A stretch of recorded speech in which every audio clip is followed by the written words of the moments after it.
Today, you guys are just hanging out with me in my house because I'm going to act out and teach you 15 very important phrasal verbs for the English language. And these are phrasal verbs that I use in my everyday language, and I find that they're essential to actually teach because English classes that you have at school and textbooks don't necessarily show you what these mean. So let's get started with today's 15 phrasal verbs. I'll do my best to act them out, so enjoy.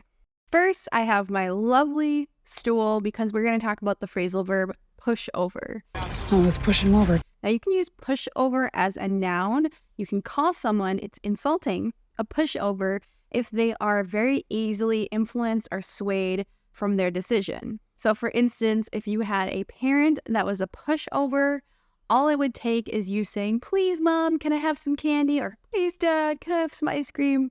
And they would give you some right away, even if they told you there are no desserts and no treats. We're talking about the phrasal verb push over.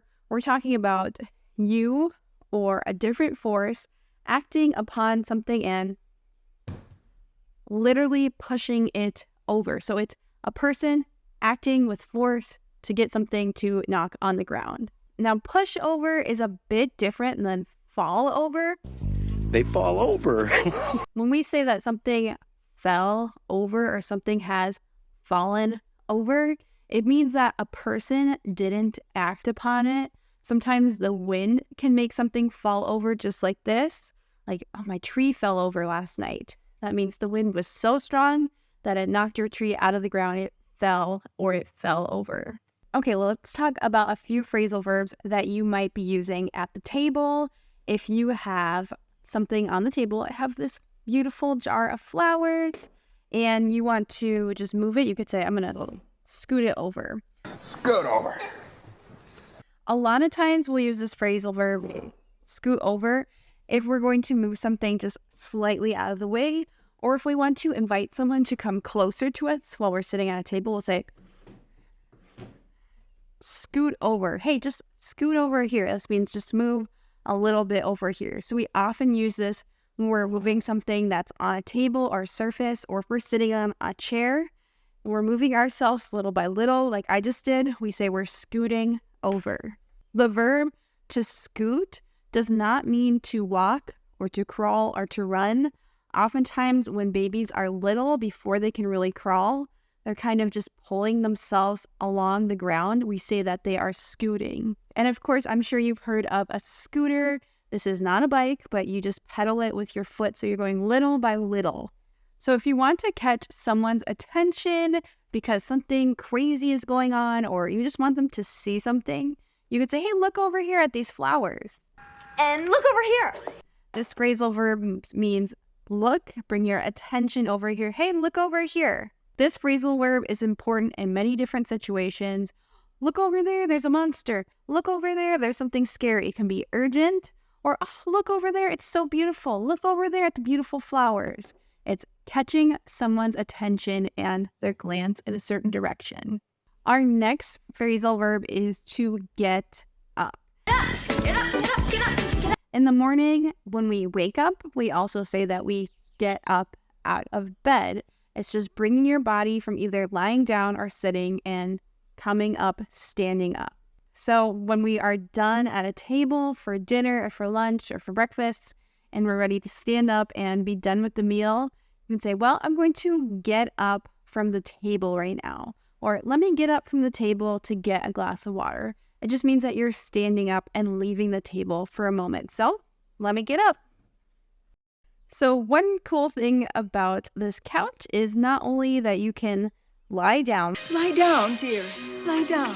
So, your body is horizontal. We lie down in our beds. We lie down and we sleep. But you can also lie back. Let me show you. This couch is connected to the electricity. And just wait for it. You can lie back. Lie back, please.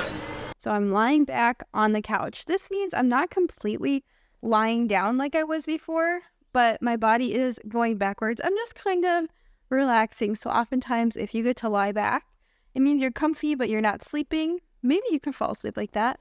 And then the opposite of lying back is sitting up. Otherwise, I'll sit up there and go crazy. This couch will help you sit up as well. So that's just an interesting thing about this new couch that my family bought. It's a little bit unnecessary, but it's nice when you need to lie back or sit up. So I don't know about you guys, but for me, it always feels good to straighten up. You straighten out before the series. So right now, I'm not necessarily just cleaning.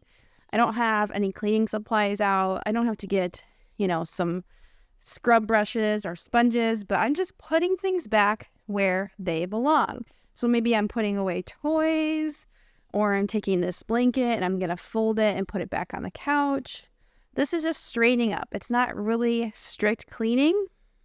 It's just putting things back where they belong. Okay, so now I have some jobs that I have to do at the sink. So let's teach you the phrasal verbs for these. So remember these flowers? They're getting a little old, so I'm not going to toss them out yet, but I am going to pour out the water. Just let it all pour out. So the jar is empty because I poured out the water, and then I'm going to fill up the jar.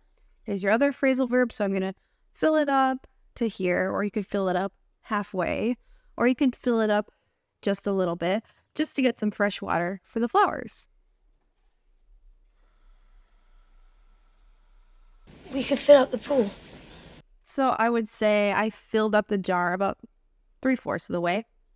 And now my water is fresh for my flowers. The next thing that I have to do, and this is great because I'm cleaning up my house while I make this video for you guys, is I have to get a rag and I just have to wipe down the counters and the kitchen table because my kids ate breakfast this morning and they had pancakes and there's syrup everywhere, everything's sticky. So I'm just going to take a little bit of soap and water and wipe everything down. Can we get a wipe down on the table? If you guys didn't already notice in this video, my sink is full of dirty dishes. So I have to just rinse them out. So give them a quick rinse or a rinse off. And then I can put them in my dishwasher because I am lucky enough to have a dishwasher. Just rinse off. No ordeal. So the difference between rinsing something off and rinsing something out. So I would rinse out this cup because it holds water or holds a liquid. It's a coffee cup. But I would rinse off this fork and I would rinse off this plate.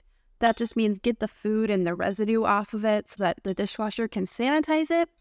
But if you didn't have a dishwasher and you wanted to say you're getting your dishes clean, you could say I'm going to wash off or wash out this coffee cup. Many of you will wash out before you ever set foot in an airplane. Or I'm going to wash these dishes. You wouldn't even need to say wash off. You could say I'm going to wash off the food, but the difference between rinse off and wash off is rinse is just quick. You're not getting it super, super clean. So next I have this nice little rack right here on my sink so that when I wash things, like I wash these grill tongs, these are what I use on my grill for my meat. When I wash them, I don't necessarily need to put them in the dishwasher. So before I put them back, I like for them to dry off on the dish rack. That means they're sitting there and they don't have any water. Until they dry off. If you are taking a towel and you're drying your dishes, you could say I'm drying off the plates or I'm drying off the cups, whatever. And after you jump in a pool or go in a bath or a shower, we can also say I need to dry off my body. This means you need to get a towel and get the water off of your body. This is what we mean when we use the phrasal verb to dry off. If we're kind of doing something intentionally to make something not wet or dry.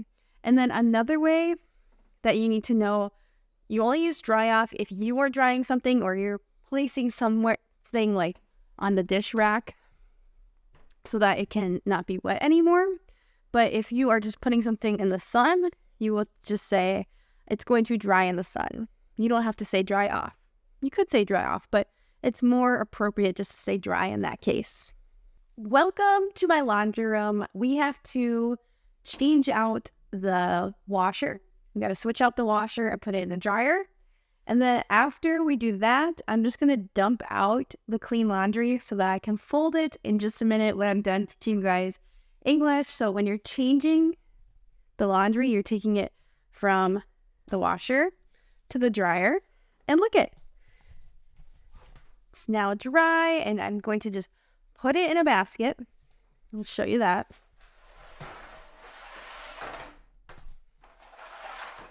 And I'm going to take out the laundry, put it in the basket.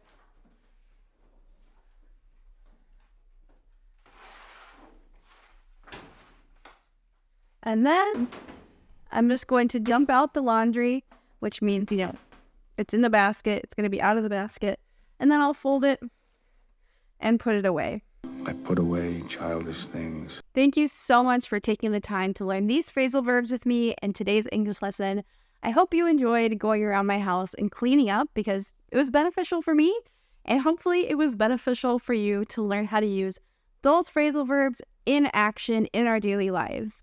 I have so many phrasal verb lessons here on YouTube. Make sure to check out one on screen next, and I'll see you guys in the next video. Goodbye!